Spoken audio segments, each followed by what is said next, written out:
So where do the litigation and disputes work come in? Capital markets related disputes work, which is securities litigation, right?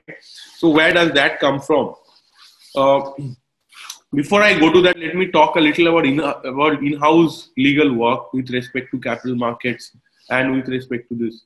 So there are a lot of banking and finance companies, right? There are a lot of companies which are intermediaries of different nature, right? So for example, there are private wealth management companies, okay? There are investment advisors. There are, hedge funds, okay? There are alternate investment funds, right?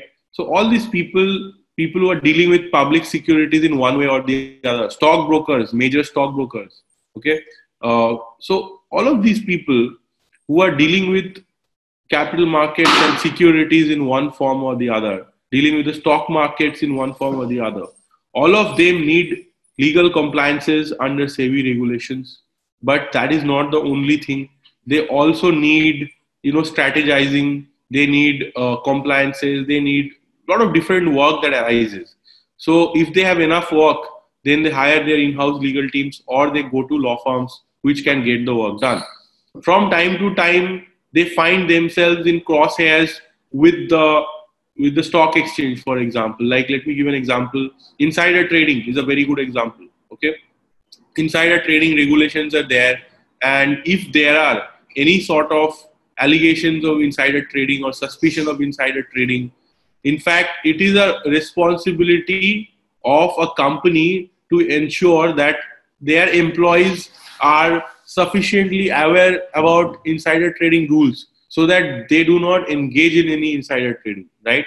So companies hire us, Lawsico, to create modules for their employees where we teach them about the insider trading rules, why insider trading cannot be done, what is insider trading, what is allowed, what is not allowed, what is sensitive information that cannot be shared with people outside. Because if you share sensitive information and then they go and buy some shares based on that and SEBI catches you, your company is in a great deal of trouble. You are in trouble, forget that, but your company also gets into great deal of trouble. It creates negative press. It may negatively affect the price of the shares, all of that, right? Because of that, we have people, working with companies, ensuring that there is no insider trading, ensuring that if there are allegations of insider trading, then how is that to be handled? Okay, how is that to be taken care of? And these are very, very well paid areas of work because these are so sensitive. It's like, a doctor who's operating on your brain and a doctor who's operating on your, let's say, I don't know, like, on your, I mean, somebody operating with your brain, although let's say your hands are very important, okay? Somebody's operating on your hand, still that is one thing.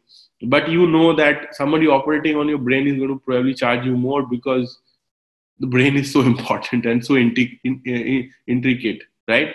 So it's like that with people who are working with in these aspects of companies, regulations and compliances and everything. So very, very important, guys. Okay, so so litigation arises out of this, that whenever there is anything by SEBI is itself a big litigator in this industry. SEBI is always prosecuting people for this offense or that offense, and people are fighting back. Okay, sometimes there are litigations by, say, minority shareholders against majority shareholders. Things like that also happens, but that is rather rare. Shareholder disputes are growing in number, but sometimes you go to NCLT, not to SAT for that. Like, there's like there are things like mismanagement and operation. For that, you'll go to NCLT, like the Tata Mistry case that happened in NCLT, not in SAT. But in SAT, it is mostly related to stock exchange regulations and SEBI regulations.